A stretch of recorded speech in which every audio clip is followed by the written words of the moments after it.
What is going on, everybody? Welcome back to the In the Round podcast. Got your boy Matt Brill hanging out in the Trey Lewis DM Monday Studios, baby. Right in the heart of Music Row. We've come a long way from basements and garages and spare rooms and wherever else we've recorded this thing over the last few years. So thank you guys for tuning in. Today, we have got a very special guest, Miss Megan Moroney. She is badass. She's a great hang. She's incredibly talented, and she's got some new music on the way. So we talk all about that. But before we get to that conversation with Miss Megan Moroney, got to tell you all about our sponsors. Whale Tail Media. They've been with us since the beginning. Wales and Beezy and Gracie. They can take care of you getting hitched. They can take care of you if you're an artist, if you're a business, you're looking for visual content. They are there to help you. So hit them up, whale-tail.com. Also, we've got Saxman Studios, our studio partner here in Nashville, Tennessee. Grady and the boys, just outside of town in Mount Juliet, Tennessee. They have all your recording needs covered. You're looking for a dope spot to record, make some really cool shit. Take your cool shit, make it even cooler. Hit up Grady and the boys at Saxman Studios. They are there to help. Mitch Wallis, our newest sponsor. He is great. He's a longtime friend of ours, and he is a content guru. TikTok and Instagram are his language. So if you're looking to grow your business social media-wise, hit up Mr. Mitch Wallis, the digital marketing agency. And then last but certainly not least, our friends in the green world, Trailside CBD Emporium, baby. Delta 8, Delta 8, Delta 8. Andrew, he has you covered at our writers rounds and online. Use promo code ITR at checkout, trailsidecbd.com. Get you that tasty green goodness, legally get you high. Promo code ITR, trailsidecbd.com. Save you 20%. Also remember to rate, like, subscribe. Check this out on YouTube. We work very hard on this stuff. Shout out to the sweet boy behind the camera making this all happen. And without further ado, gonna get into this conversation. Had a blast hanging with this girl. This is In the Round, the In the Round podcast with Miss Megan Moroney. So you moved here when? I moved here June 2020. So like right in the midst of that COVID. That was middle of COVID. Yeah, I graduated from UGA in May. Technically, it was like on Zoom, but and then as soon I was like begging my parents. I wanted to move in April, and I actually had an apartment set up. But then all my Nashville people were like, "Nothing's open. You're gonna waste your money." So yeah, I ended up canceling that lease, and then I finally moved in. Like I think it was June 1st, 2020. Yeah. Yeah, and what was that like moving it? Because June was a weird time because shit was starting to open up. It wasn't open in the rest of the country. It was very like incognito. Like we're gonna do this. Like you had the bars on Broadway that were opening and paying the $15,000 fines because they were making $100K a night. Because we were all going. I was going there too. I'm sure you were. A lot of us were. What was it like moving up here? Where it was. Did it feel? Did you get the Nashville experience early on? I did because like I feel like that summer, June, July, like Tinder was popping. It was. That's kind of when I first moved. It was hard to meet people because they tell you got to go out to meet people, and so I'm like going to these regular places but it's the same people going out because you either were going out or you weren't. Like you were separated into those kind of people, and I was definitely one of those people that were going out. And so I just found it was hard to meet like music industry people. So I kind of June, July, into the middle of August, I was kind of just going out all the time. There's nothing else to do. I was writing, obviously. But there weren't any rounds or shows or anything still. Yeah, see, we were one of those like underground ones because Live Oak and us were kind of aligned where we're going to find a way to do this thing, even if we got to end at like 10 o'clock or like, it was weird too because like the bar's closing early.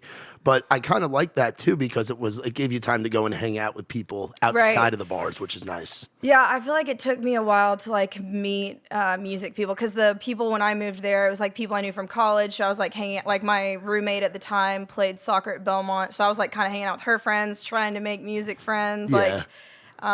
It was definitely way harder during COVID. I feel like when COVID was over or like things started actually opening up, I met more people in like 2 months than I did living in Nashville during COVID for 6 months. You know, who were some of the first music people? Because you're a dog. You're a Georgia alumni, so there's a lot of you guys and girls in this town that come from UGA, that come from that Georgia area. So that's like a common bond. Did you know some Georgia folks before you moved up here? Or? Yeah, so the guy who introduced me to a lot of people was John Langston. He's like my older brother, basically. And he kind of like he introduced me to JD and all them. So then I would talk to JD, and JD would introduce me to a couple people. So it was like definitely a slow process. But yeah, the Georgia people, I met some people that like did like merch and stuff. It wasn't necessarily like writers. Yeah. Because I wrote a lot by myself until December of 2020. Like my December of 2020 was my first official like co-write where it was set up for me. Was it because you were a little nervous to open up to people? Was it just you didn't have the co-writers? Like what was that? Because I know a lot of other people that prefer writing by themselves over doing the co-writing thing. So I sort of started writing songs in college, but I would say that I actually really started writing around like May 2020 when I knew I was going to move here. And like I started like actually making time every day to sit down and write. But so that was like basically by myself because there's a music scene in Athens, but it's not really country. Yeah. And I also don't have the personality that just goes up to people and is like, hey, do you write? I write. Hey, like, you know what I mean? Let's write sometime. And the classic Midtown line. I think that was my problem in Nashville too, is that I'm like, once you know me, I'm not shy at all, but I'm definitely not the kind of person that just goes up and is like, hey, I do music. Like, let's write, you know? Yeah. So it kind of took like other people being like, hey, you should hear her stuff. And then like other people kind of set it up, which I'm not. I wish I was more like outgoing about that kind of stuff. But I'll be sitting with people for like hours before they even know I sing and write. Like I'm like. yeah, because you're so what'd you go to school? What was your major at UGA? Accounting. You were an accounting major? What? Yeah, so it switched. So my mom was an accountant, and then once I was born, she became a stay-at-home mom. Apparently I need a lot of attention or something. But yeah, I went to UGA for accounting, and then it's like such a long story. I'm about to get so off track, but you do you. We're here to learn about Right. Meg Moroney, so you go ahead. I took some accounting classes in high school, and I thought I really liked it. It came natural to me, and apparently accounting either comes to you or it doesn't. So I was like, okay, whatever. Definitely didn't come to me. I know. I was like, I guess numbers. I'm just gonna be miserable and working 9 to 5 every day, but whatever. And so I went to UGA to do that, and then I ended up switching my major. Like I graduated with marketing with an emphasis in digital marketing, and then I did the music business program at UGA. So that's what I ended up with. But I started as an accounting major. I guess I'm gonna start with the whole sorority spiel. Yeah, you were big. You were a big UGA so, Greek life. Like I've learned coming from up north. Like there's Greek life up there, but you go to the SEC country. You go, especially the schools in Georgia. Yeah, y'all love your frats and sororities for real. I know. I never even know where to start with the story, but yeah. So I went to UGA. I joined a sorority. I almost went to Kansas State for my high school boyfriend, which would have been completely horrible. That's like one of the there's all those smaller schools. Everybody thinks Georgia, they think of UGA and Tech, but there's so many colleges there. With the opportunities UGA gave me, I'm glad I didn't go and follow a boy to college. But anyways, that's a song right there, by the way. If you haven't written it yet, definitely write that shit. So I joined a sorority, and I grew up singing like casually. My dad was in a band, and my brother played guitar, so there's always guitars around my house. And like I did the talent shows. You know, I did the talent show when I was in 4th grade, and then I did it again when I was in high school. I would sing at FCA sometimes when I was like forced to, and then I did musical, but it was never like, oh, she sings and plays guitar, and like that's what she does. But I did on Instagram in high school like post some covers of me singing like Tequila, Dan and Shay, like stuff like that. And so when I joined the sorority, they were like, well, Megan's the country singer, just from my Instagram. They're like, oh, she sings country. I'm like, not really, but sure. Yeah. And they had this event called Miss Sorority Row, where it's basically like a pageant between all of the sororities, and it's like a big deal. They raise a lot of money for whatever that sorority's philanthropy is. And no one in our sorority wanted to do it because there was a talent section. And they were like, Megan is the country singer, and Megan sings, and she's a freshman, and we can bully her, basically. Just pushing you out to do it. Yeah, they're like, Megan, it's so not lame, do it. And I only did it because they offered me like a $100 Chick-fil-A gift card. But I ended up doing that, and I won it. Yeah. Because I sang like Strawberry Wine with my dad, and it was kind of just like wholesome. So yeah. So because I won that, then the sorority really went on like, oh, Megan is the country singer, and she sings and performs and stuff. So our philanthropy that spring, like the philanthropy event, we were raising money, and we had John Langston come play. That was like our concert was the philanthropy event. and we needed an opener because we spent all of our budget on him. Yeah. So they're like, Megan is the country singer. And I'm like, aha, yes I am. Was that your first time playing in front of people? Yeah, like more than one song, because I did like the talent shows and then like FCA, which was like one song. So your first show's opening at UGA for John Langston, who's like a king in Georgia for your sorority. That's crazy how that happens. And I was an opener, but I played 3 cover songs. Like I wasn't writing at this point. Like I sang like Strawberry Wine, Mama's Broken Heart, and like probably another Miranda Lambert song. And that was me opening. And it's funny because at that show, like at the philanthropy event, Chase Rice was there because he's trying to promote his Georgia Theater show that was the next month, like just telling all the girls, come out, like, buy tickets. Yep. And Chase saw me open for John and was like, you should open for me at the Georgia Theater next month. And so a month later, I'm like, I was gonna say no because I was like, I can't do that. like I can't sing at the Georgia Theater. like it was like an outdoor event where I opened for John, so it was like still pretty casual. But Chase did say you can open, but you need to have one original song. And I was like, I don't write songs. And he was like, well, you have a month to do it, so figure it out. Give you some time. I know. I remember calling my parents like so stressed out, and I was like, they were like, are you actually going to do it? And I was like, I feel like I can't say no. Like, when am I ever going to get to do this again? Like, probably never. So, that's how I ended up playing the Georgia Theater show. I wrote one song called Stay in Memory. So that was interesting. I had a 30-minute set, so that's like 5 or 6 songs. And then after I played that show, I was like, holy crap, I like doing this. It was a sold-out show at the Georgia Theater. Yeah, it's not a bad place to play your first gig. The Georgia Theater is kind of like a mecca. Like, it's one of my favorite venues around the country.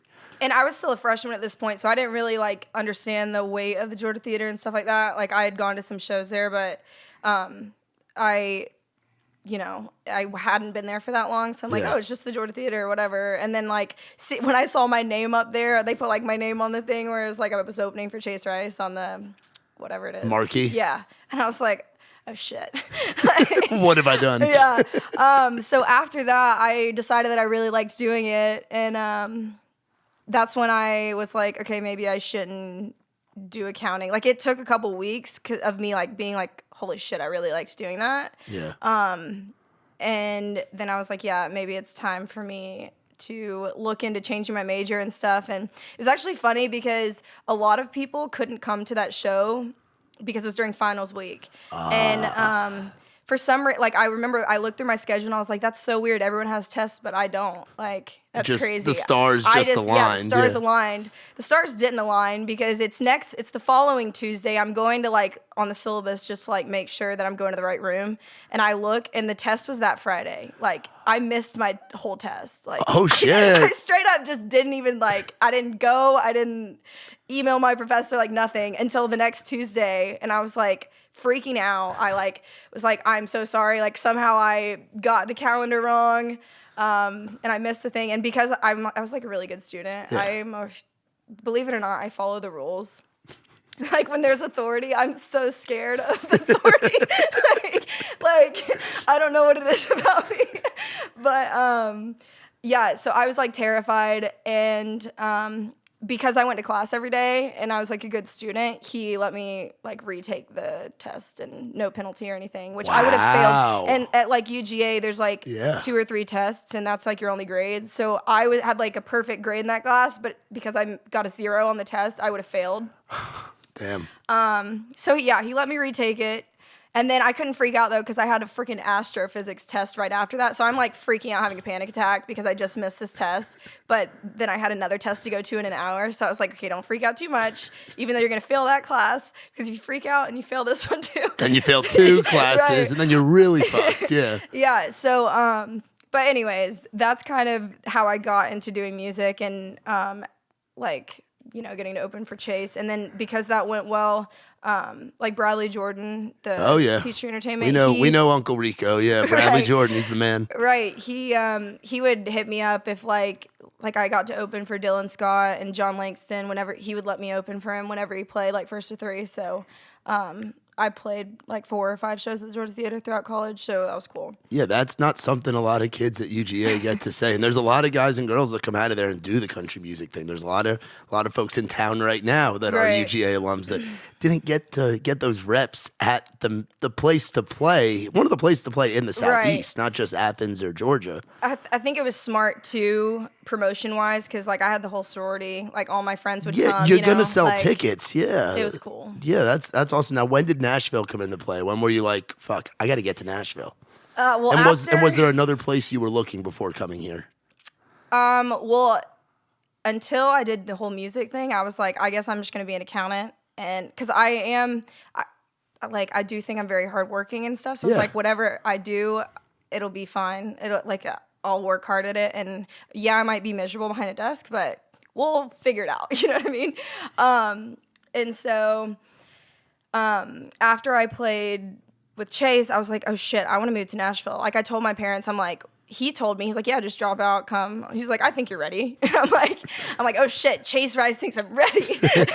Yeah. And so I told my parents that I just probably threw it out there one day, like, hey, what if I just didn't finish at UGA and went to Nashville? They were like, yeah, you're out of your damn mind. You're not doing that.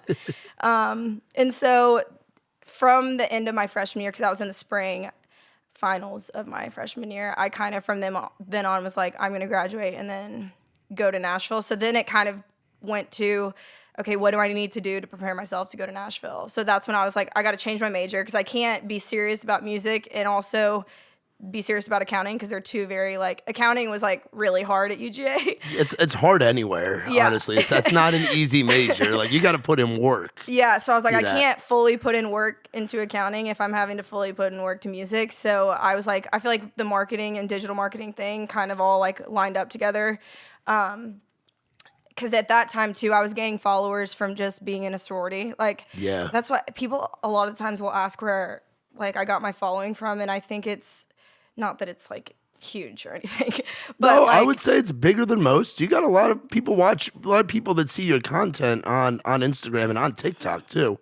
I think it was a lot to do with the sorority though. We were posting game day pictures. We were going out every night. In the sorority too, there's date nights and themed stuff, and we would always go all out. And my friend group and I were actually really close, so I think people just followed us for that reason. And then it kind of worked out because they were following for the SEC sorority thing. And then I just feel a lot of that market, they like country music too. So once I started doing country music, it kind of lined up. Right? Oh shit, this girl can sing. Yeah. Yeah.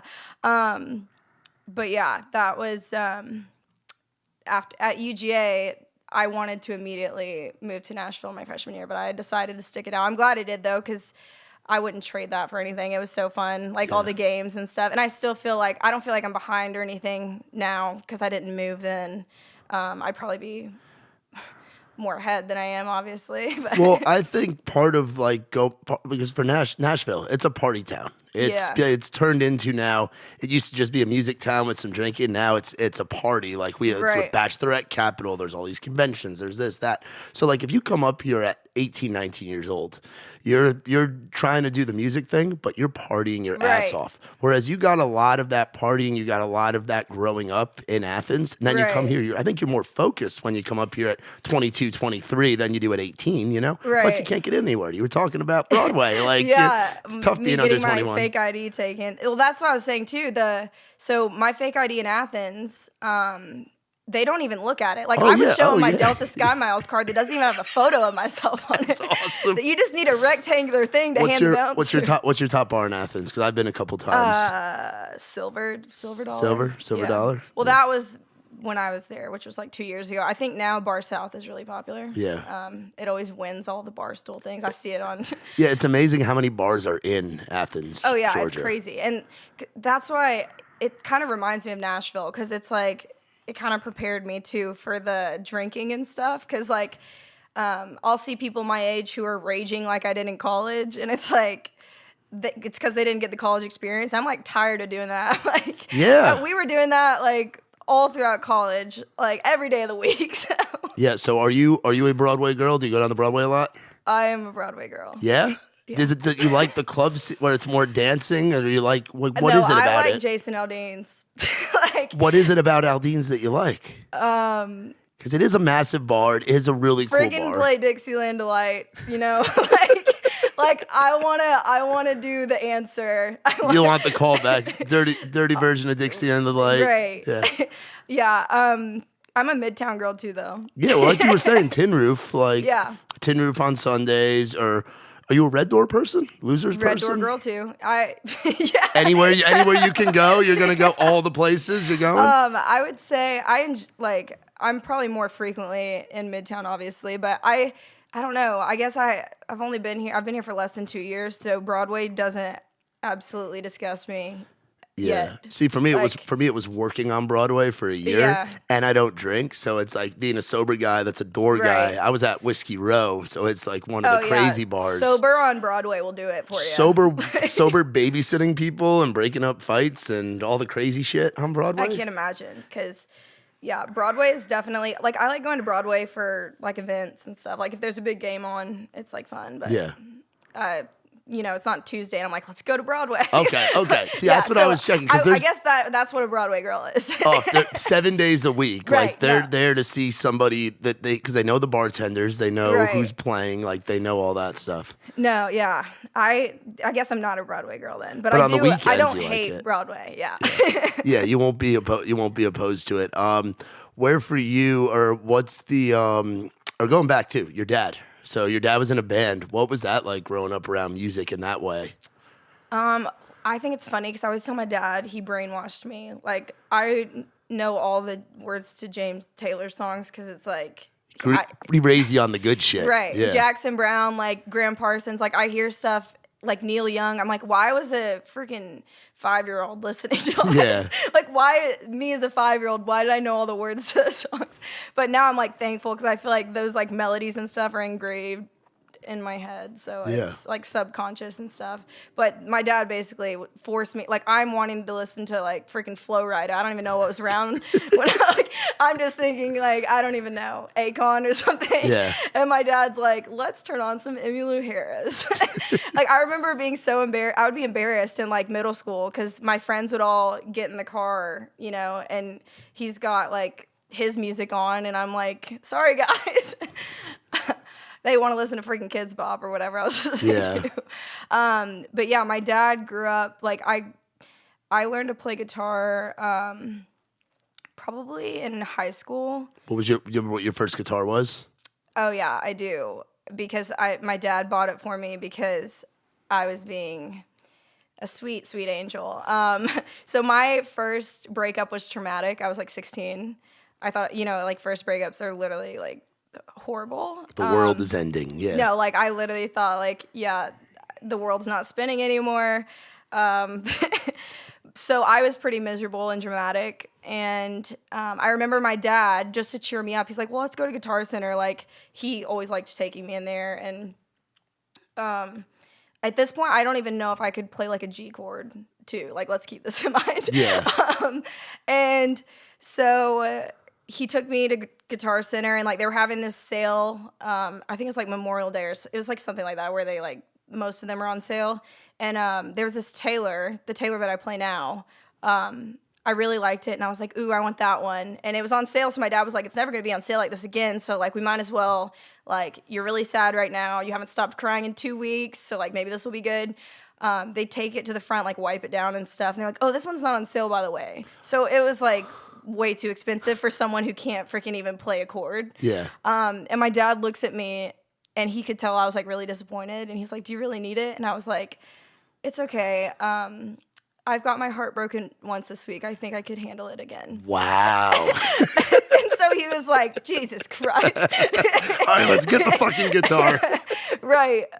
So that's the Taylor that I have now. And yeah, that's my first guitar. And then once I actually got a nice guitar, that's when I started. Like, the first song I learned was Strawberry Wine. It's like 4 chords, obviously. So, and I found that like once you learn the basic chords, you can pretty much play anything. Yeah. So I would start like trying to play different songs that had the same chords and that kind of thing. So I guess I was like 16 then.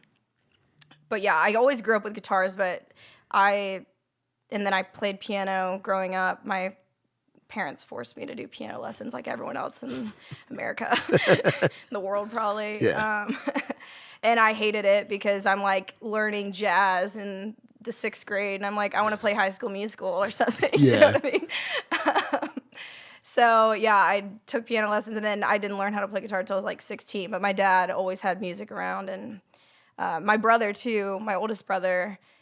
He's a better player than my dad. Really? Yeah. My dad's gonna be mad at me for saying that, but yeah. So they both kind of always those gigs that I was talking about in college.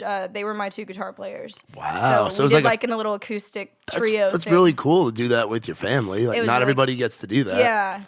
It was cool. It was sad moving to Nashville too, because it's like, okay, well now you got to play gigs, and I'm like asking my dad and brother to take off work. Do you play guitar when you go home? Like, is that still something that's entrenched in the family? Like, you're hanging out with your dad and your brother? It never stops. Yeah. That's awesome though, and it sounds like growing up musical and doing all that. I mean, obviously you said like accounting and this and that, but it seems like you're in the right place. Like, you're happy with where you're at. Stuff has just happened, and I'm thankful for it. But yeah, I don't know. I've always gone with the flow and like do what's working and just like work hard, and whatever's working, it's working. And if something doesn't work, do something else. Like, but yeah, I really enjoy writing and playing and stuff. Yeah. How often are you writing a week? How often are you trying to write? Probably around 3 to 4 times a week. Damn. Yeah. You're getting after it. Yeah. Hell yeah. That's awesome. Well, it's been. Do you go through swings where like you're in the zone and you've got I mean, a lot of it has to do with life experience where you have shit to write about, or you're going through kind of like you're feeling a little emo and you're going through one of those phases. But do you go through that where like you're like, I'm gonna drop the hammer. We're just writing right now. And then there's other times where you're like, I want to chill. Right, yeah, it's definitely comes in waves and stuff, but I always try to, even if I'm not in the mood to write, I still try to like play and come up with melodies and stuff, because sometimes when my life is boring, I'm like, oh, I gotta go make some like bad decisions or something so I can be influenced. Time to go down these. I'm like, shit, should I text my ex? Like, I don't have any content. Let's rekindle an old flame for a 3.5 minute song. Let's go through a month of drama for 3.5 minutes. Yeah. But I also too, I try to write alone, because I find if I write alone, it makes it easier writing with people. Because one thing I hate to do is get in a room with someone and they're like, so what's going on? And you're like, no, not much. Like, what about you? They're like, yeah, not much. And you just sit there. And I'm like, oh God. So I try to, write alone so I can come in prepared. Have you found your core of like people that you're cool getting vulnerable with, and they open up with you? Like, do you have your writers that you've collaborated a lot with? Like expand that group, but I definitely have some like a good group. Like who are some of your folks? Plug some of the friends. Plug the homies. Ben Williams and Stephen McMorrin there at Major Bob, and then Mackenzie and Micah Carpenter. They are the shit. I freaking love them. They are badass. I wrote with Ben and Micah yesterday, actually. But yeah, I love them, and that's kind of who, like, every time we get together, we're like, this shit's gonna slap. Yeah. Yeah. Yeah. Are they both is Kenzie a Georgia girl as well? Yeah. Kenzie and Micah are both from Georgia. So there's that connection as well, which is cool. Yeah, and I used to write with, like, Ben was my first, like, when I said my first, like, co-write that was set up in Nashville was Ben. It was on Zoom. And then we just started writing on Zoom a lot, and we didn't even meet till, like, the spring of 2021. Wow. And then I started writing with Micah and Mackenzie, and I was like, wait, we should all write together. Yeah. Because I always write good with Ben. I always write good with you guys. And that's like that crew, we wrote Hair Salon together. Yeah. And like I'm Not Pretty. We have one called Nothing Crazy that's like hilarious. Yep, yeah. We just wrote one called Beer Hunting. Beer Hunting? Yeah. Sounds like a Luke Bryan song. Fuck. Yeah. It's just always fun with them. Like, it definitely doesn't feel like we're working. Like, the first hour, we're just like, we're going to get kicked out of Major Bob for being so loud. Yeah. Yeah, just catching up and shooting the shit, being a little rowdy in there. Yeah. Do the words usually come first? Do the melodies, or does it all kind of depend on the day, depend on the weather? Yeah, it probably depends on the day. I try to come up. My biggest thing is the hook. Like, if I don't have the hook and don't understand the hook, I don't even really want to write it. You want it to like, hit you. I want it to hit hard. But there has been some, like a song that we just cut called I Love Me. We wrote the whole thing, and until the hook, we had no idea what we were going to say. Like, just going along. We literally wrote the first verse, and we were like, damn, this is cool. This is cool. And then we were like, okay, now what do we say? And that's like, I mean, an example of sometimes it always doesn't happen like that, but I prefer to like know what we're going to talk about. Yeah. And then we can kind of like, okay, well, if the hook says this, is that sad? Because we need a sad melody then. You know what I mean? Yeah, Like, yeah. So you talk about songs that you're cutting, and obviously you've got some releases out there now, which that has to feel good to have your own songs out there in the Yeah, world it's right cool. now. Who's producing you? Kristian Bush, right? Kristian Bush, yeah. What's that like? Well, he's great. Yeah, a guy that's been very influential in country music the last 15, 20 years. Like, right. He's like literally one of the most talented guys I've ever met. Like when Yeah. he starts working, I just like my jaw was on the floor the first time I saw him like play mandolin. I'm like, holy crap. Yeah. But so I met him, I was in the music business program and they like required you to get an internship. My first internship, I worked at the Classic Center. It was like a 9 to 5. I had to wear business professional stuff, and I basically did everyone's like bitch work. Yeah. like the stuff that they didn't want to do. They're like, getting- sure, you do it. And it was like it wasn't paid, but I have a hard time saying no to people. So if someone's like, do this thing that's going to take you 5 hours, even though you have 4 tests tomorrow, and that you're not even getting paid to be here, and you technically don't have to be here, but we know that you'll do it, so here. So that was horrible. Second internship was with Kristian Bush and his brother, Brandon Bush. They have like a publishing label type thing out of Atlanta. And so I interned with them. And so that's how I kind of met him. And I was mainly working with Brandon, though, his brother more. And I literally didn't even mention that I sang or anything to them because I was They just thought you were a music business right, kid. yeah. And I was like there to work, obviously, so I'm not going to be like, I remember walking in and there's a Grammy on the wall and I was like, Where the fuck am I? Yeah. I was like, oh God, I can't do this. Yeah. But yeah, so I finished the internship. I guess that was like around graduation. It's like May or April or May. I was probably done doing that. And then I moved in June. And then June, July, around probably August, I reached out to Kristian and Brandon, was like, I'm having a hard time meeting people. Like, is there anything, like, by the way, I moved to Nashville and I write songs and sing. Could y'all help, like, in any way? And they kind of acted as mentors. And then we ended up cutting What's Out Now, which is Wonder and Haven't Met Yet. Yeah. And That melody of Wonder, it just sticks in your fucking head. But I hate you for that, but also like good shit. Like that's what you want. But as a music listener, it's like you can't get that dun dun. yeah, dun, dun, we dun. kind of just recorded it because I was like, I guess I need something so that I can. Because at the time too, it's like when you're trying to meet someone, they're like, okay, send over stuff, and I'm like, if all I have is like a shitty work tape of like something, it's hard. You know, I mean, like work tapes are fine, but Yeah. I wanted to come a little more professionally. You want the polish in right? there, yeah. And so they helped me do that, and then I put it on TikTok, and the Wonder thing, it like got really popular. So I was like, Yeah. oh shit, I have to put this out. Yeah. Like that wasn't ever like we didn't really have a plan with it. Like it was kind of like I was gonna just figure it out first before I decided I wanted to put anything out. I actually thought Haven't Met Yet was gonna be my first single. Yeah.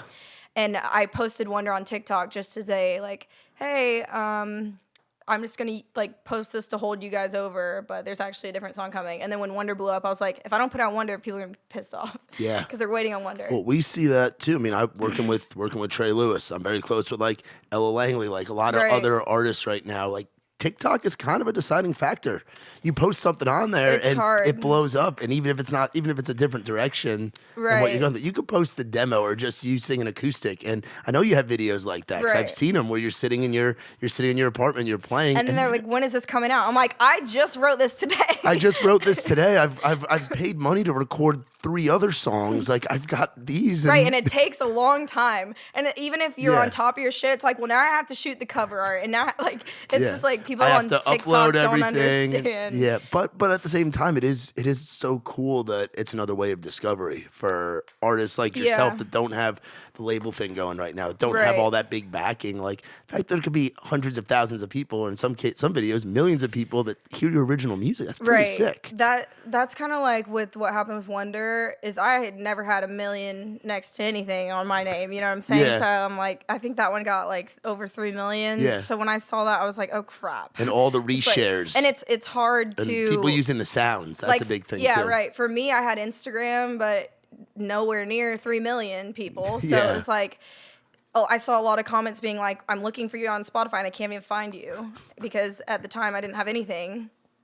And so I kind of did wonder as to capitalize on like the people. I was like, if I'm going to post on TikTok, I at least need to have a page they can go follow or something. Like I know that this isn't exactly what I'm trying to do, but if I can like give them something, they can at least go find my name, and it can start to be like name recognition of like, because in January of 2021, I ended my like influencer contract thing that I had. So you had a contract for that? I was going to get into ask. I know nothing about that world at all. I follow plenty of influencers. I don't understand. Like, it's just not something that I'm familiar with. They make you sign a contract for that?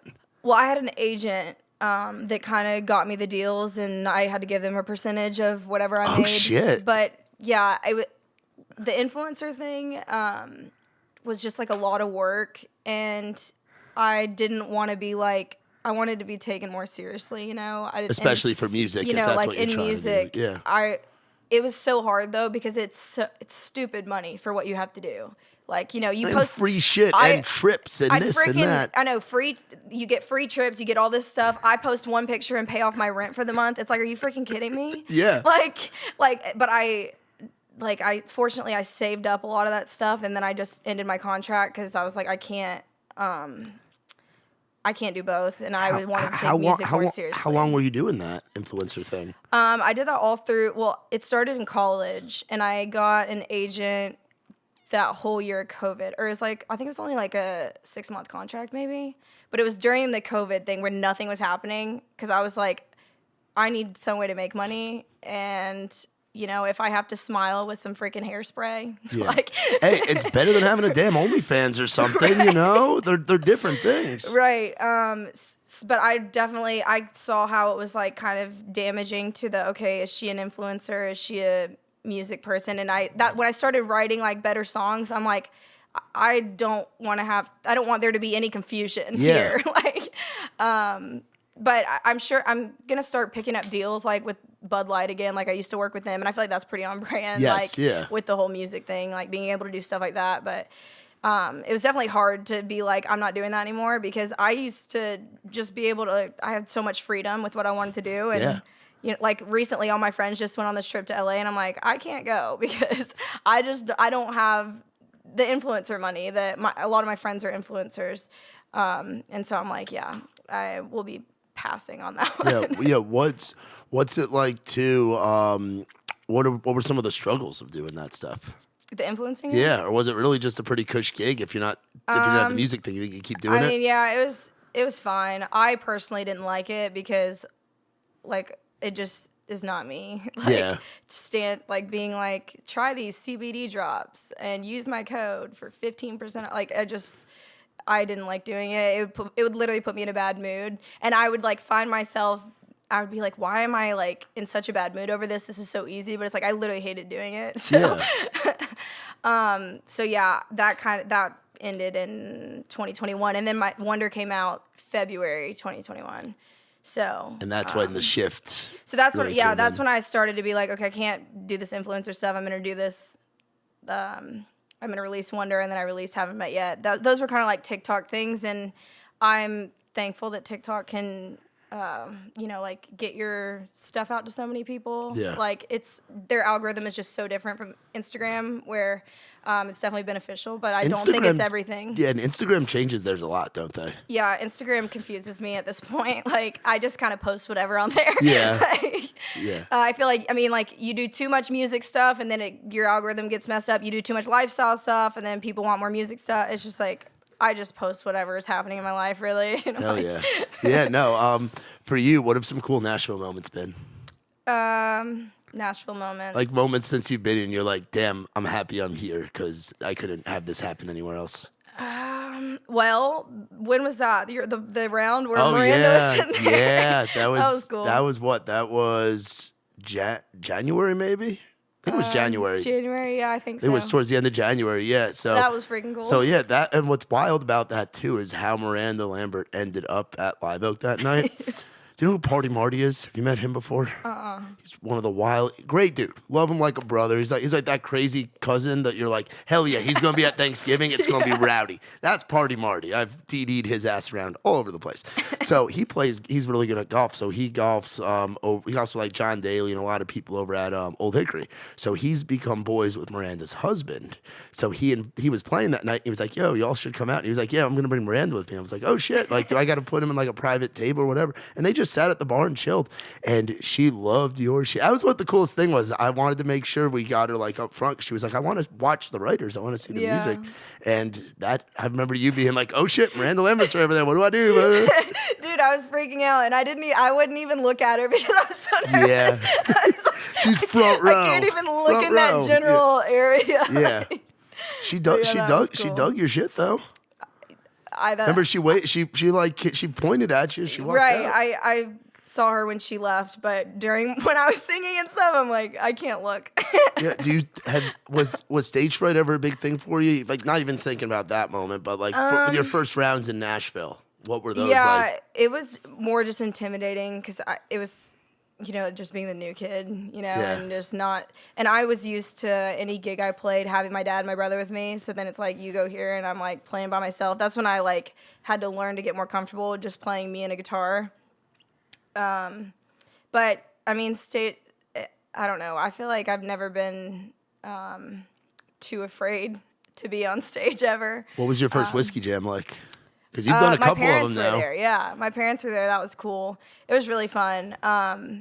It's whiskey jam is just like everyone says it. Like you go up there and then it's like, what just happened? You get off stage like, what just happened? You can't hear shit. Yeah, it's raw. Can't. The crowd's right on you. Right. It was really fun though. I remember it being packed and stuff, and all my friends were there. My friends were there wearing my merch and stuff. So it was like, yeah. It was I think I remember seeing that. Yeah. And my whiskey jam was my first show in Nashville, my first full band show ever. My first show since COVID, and it was first whiskey jam. So it was like cool to be able to do all that the same night. So that was like I was probably really nervous, but I don't really remember. I try to play it off like I'm not nervous. You do a good job of it. I don't see you at Live Oak or see you at Whiskey Jam where I'm like, oh, this girl's nervous. Because you can tell when some people are nervous, but you hold your shit together really well.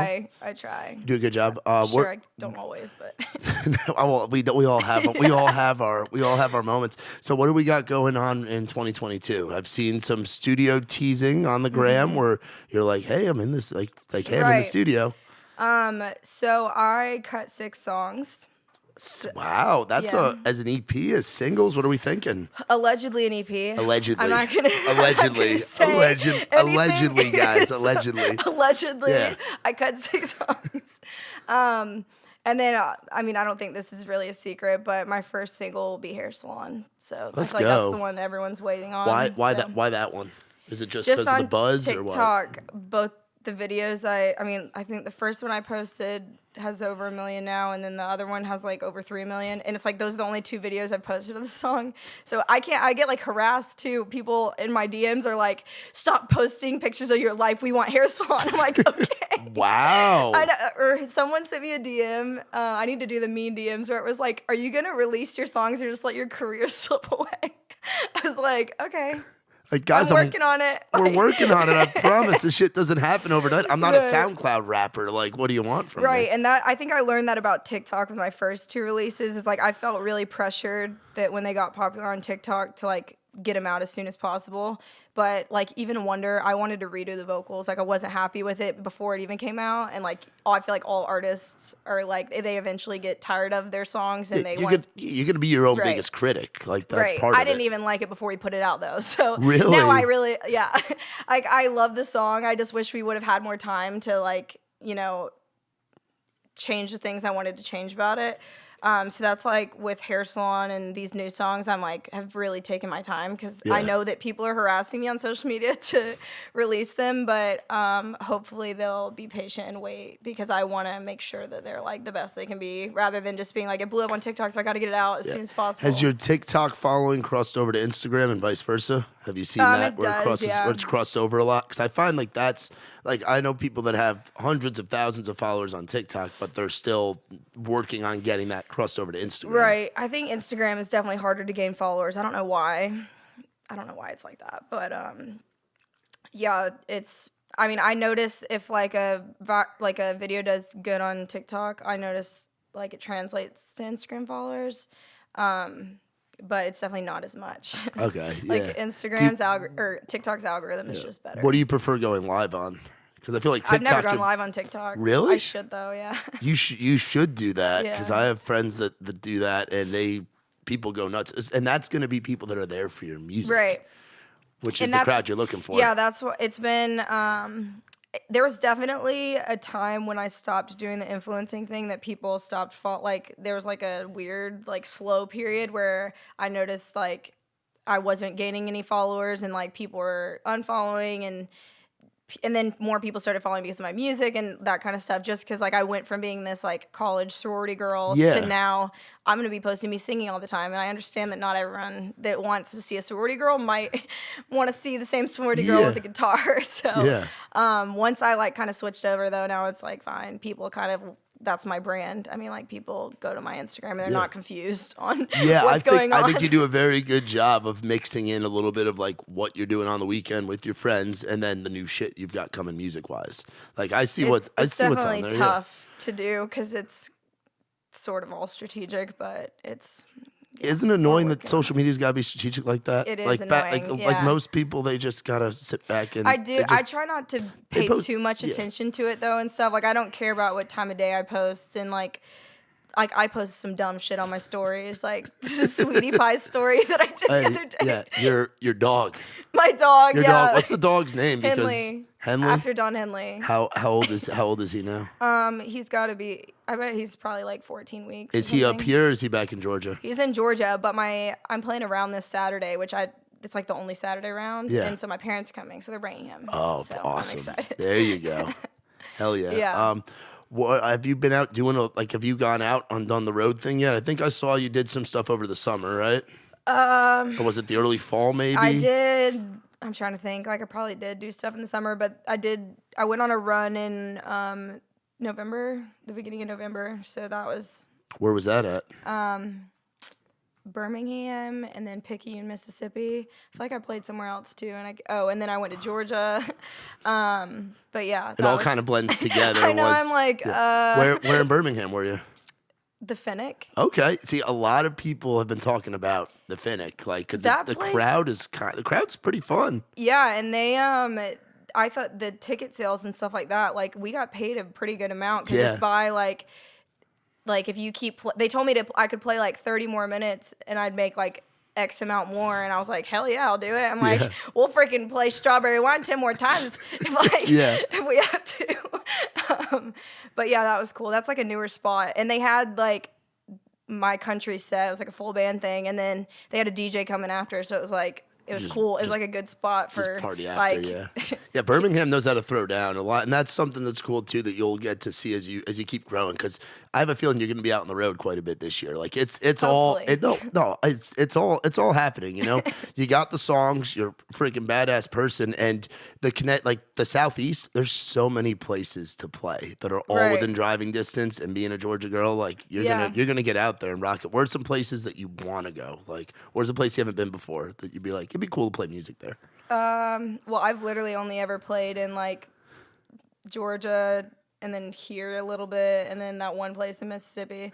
I don't know. I want to go to like more college towns, like Alabama. Like, you want to go to Tuscaloosa? Like Tuscaloosa and even like Auburn. Like I feel like those would be really Sky fun. Bar is. I don't know if you've ever been to Sky Bar. Yeah. It's a time. As a drinker, not as a player. Yeah, I've been as a babysitter, and it is quite the experience. As Sweet Boy can tell you, it is. Sky Bar is quite the experience. My friend almost got in a fight there.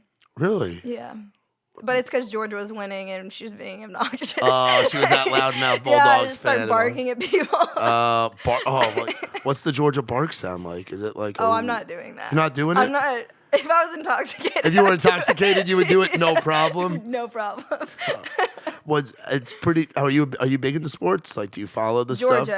Georgia football. Yeah. Georgia football. You're not a big. Are you a big Braves girl? Like a root for them, I care to an extent. Okay. Like, if I had a team, it would be the Braves. But yeah, I don't know. I just kind of professional athletes are me. Me? Why? Why do you say? Why? Boys suck. So you're. Oh yeah, because you know it as an you know professional athletes different than I'm like. Right. I'm like that guy can hit the hell out of a baseball. You're like that guy's a dick. Some sports I'm just triggered by. Oh, so baseball players, are they your least favorite? I've only ever dated baseball players. Yeah. Oh, you're a cleat chaser. I feel like the cleats chased me. Oh, and you just entertained Right. the offer. Oh But, shit. yeah, not anymore. Not anymore. That was in my old days.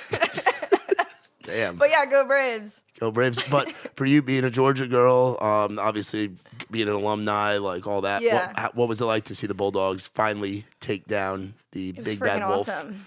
Yeah, that was a good night. I missed the first half of the game because I was playing at the listening room. But as soon as we left, we went to losers and watched the rest. And it was great. I loved personally at the very end, like the last 30 seconds when Alabama just falls apart. So I'm like, that's usually us. Yeah. And then they pan over to the Alabama fans that are like, and they're all crying. And I'm like, that's usually us. That's what we've been looking like for the last 25 fucking years. Yeah. Right. They find all the girls that are crying in the stands. And I'm like, that's usually us. So it's really nice to be on the other side of it for once. Yeah, that's awesome. Yeah, because I was going to say it's been a great year to be a Georgia sports fan between the Braves, between the Dogs. And it was funny, too, because I wrote a song called God Plays a Gibson. And I wrote the chorus.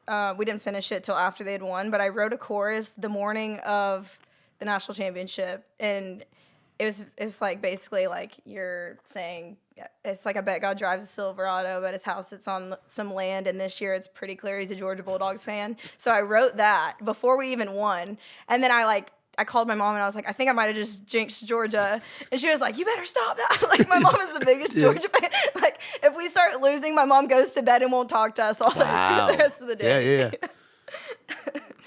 But, yeah, I'm glad I didn't jinx Georgia. I think I might have manifested that for them. There you go. There you go. Sounds like you deserve a championship ring. Right. You know, we got to. I know, seriously. Yeah. I have the work tape timestamp too, so it's like I've got my. Have you put that video up anywhere? It's on my Instagram, but I didn't post on TikTok because I'm scared to post new songs that I didn't cut on TikTok because people. Why are you scared though? Because then it just makes them ready for more shit. Like I'm just. This new stuff is coming pretty soon, so I've kind of just put a hold on the songs that I've been writing super recently just because I don't want to make anyone really angry. Because I can tell, like I posted Hair Salon, that was probably like September maybe. It's only been since September and people are freaking out, like where the fuck is it? Mm-hmm. Yeah. But at the same time, I mean, that's a good problem to have. That means people are like, they're ready for your shit. Yeah, I'm grateful that people are waiting, but it's definitely, like, anytime I post anything, I get, where's Hair Salon comments? And my DMs are just like, what are you doing? I'm like, oh my God, okay, I'm trying. What are some of the wildest DMs you've gotten since moving to Nashville? Or were they wilder when you were doing the influencer thing? Probably wilder during the influencer stage.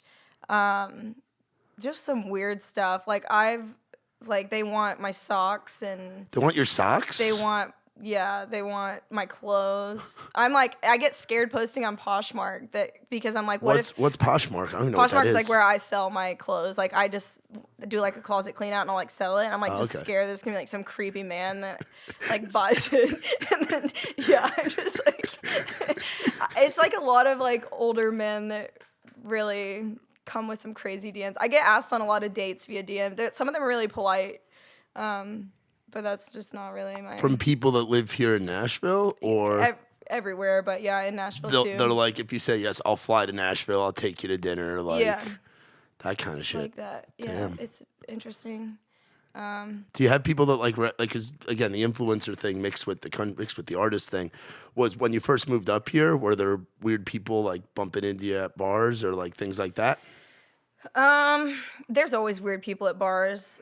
Like, I told a dude at the bar the other day that I was engaged because he wouldn't leave me alone. So it's like... You got to go out and get you like a little cheapy ring. He is like, well, where's your ring? And I'm like, I don't wear it on Broadway. Like, I can't lose it. Yeah. Are you kidding me? That's a good out right there. Look at you. I know. I'm like, I am a faithful woman. Yeah.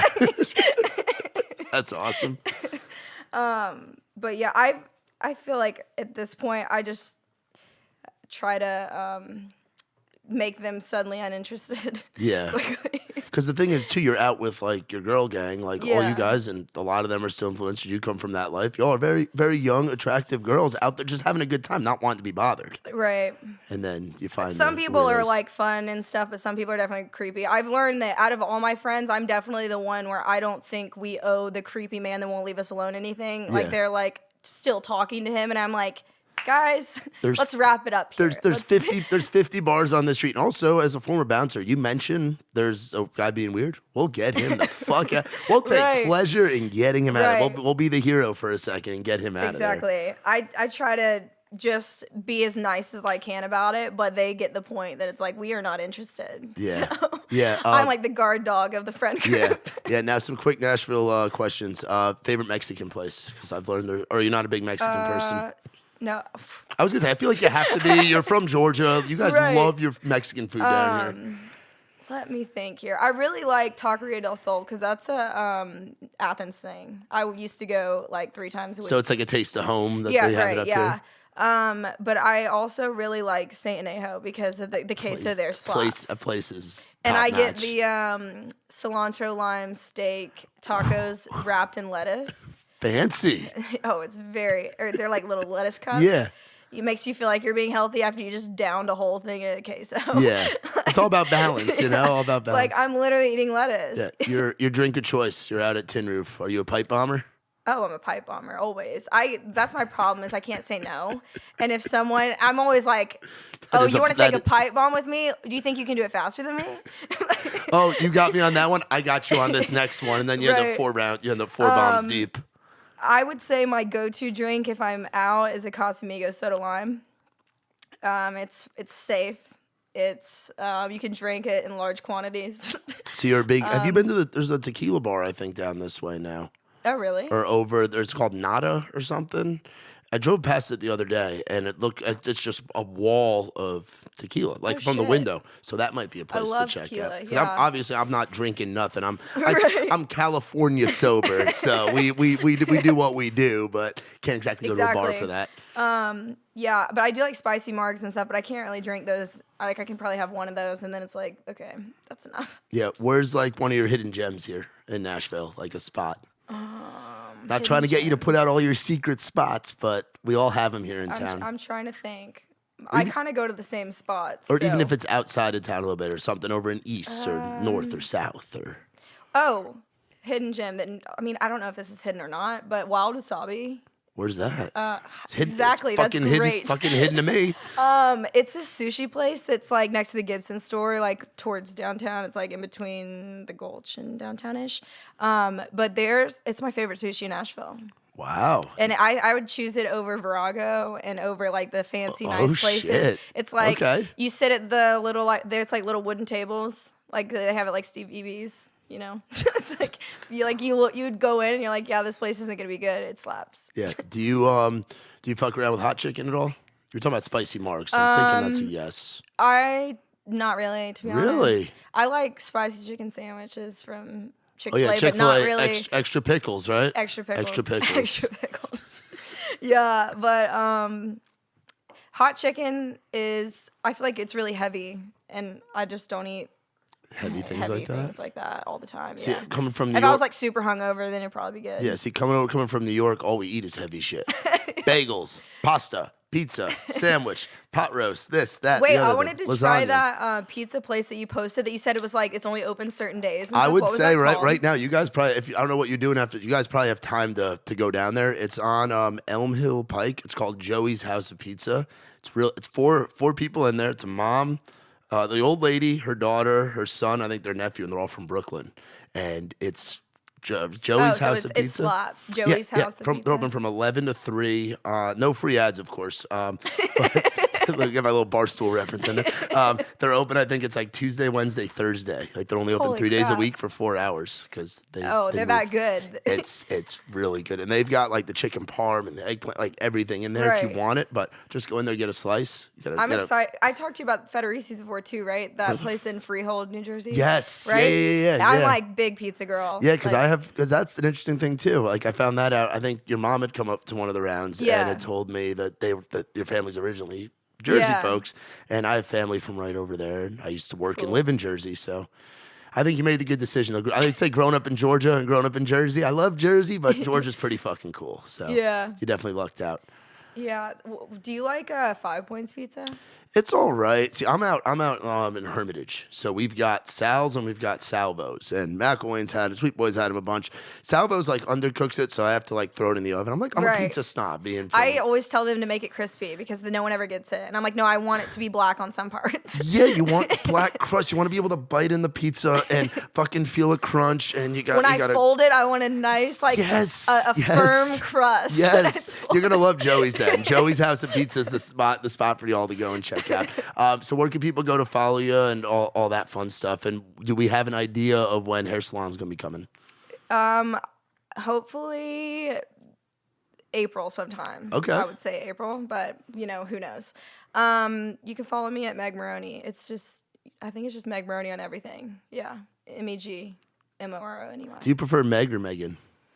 I prefer Megan, but someone stole the handle at Megan Moroney. Oh, no. So when I made my Instagram, like in high school or so, that's what I had to do. So then people started calling me Meg. No one's ever called me Meg, but now people do because it's my Instagram. But yeah, I don't really have a preference because now I'm used to it. But it's Megan.